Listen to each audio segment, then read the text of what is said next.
പ്രിയമുള്ളവരെ, മുതിർന്ന പൗരന്മാർക്ക് വേണ്ടി ഒന്ന് രണ്ട് കാര്യങ്ങൾ.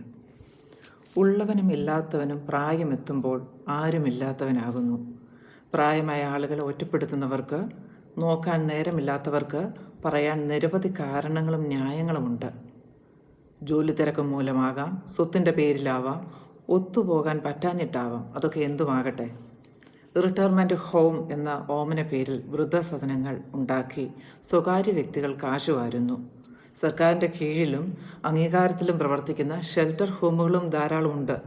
എന്നാൽ പ്രായമായ വ്യക്തികളുടെ ക്ഷേമത്തിനു വേണ്ടി രാജ്യം ഭരിക്കുന്നവരുടെ, നാട് ഭരിക്കുന്നവരുടെ മേൽനോട്ടത്തിൽ ഡേ കെയർ സെൻ്ററുകൾ എല്ലാ ജില്ലകളിലും ഉണ്ടാകേണ്ടിയിരിക്കുന്നു.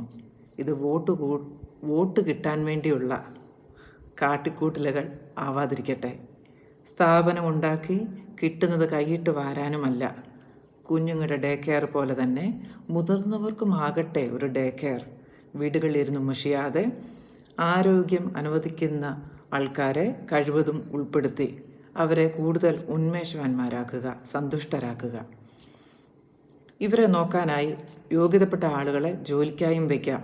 ന്യായമായ വേതനമുണ്ടെങ്കിൽ ജോലിക്കായി വിദേശങ്ങളിലേക്ക് ഓടിപ്പോകുന്ന കുറേ ഒക്കെ ആളുകൾ ഇവിടെ തന്നെ നിൽക്കും.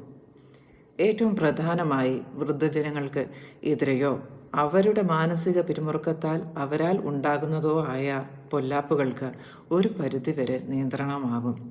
കുടുംബങ്ങളിൽ സമാധാനമുണ്ടെങ്കിൽ ആ നാട്ടിലും സമാധാനമുണ്ടാകും. നാടിൻ്റെ സമാധാനം രാജ്യത്തിൻ്റെ ഭാഗമാകും.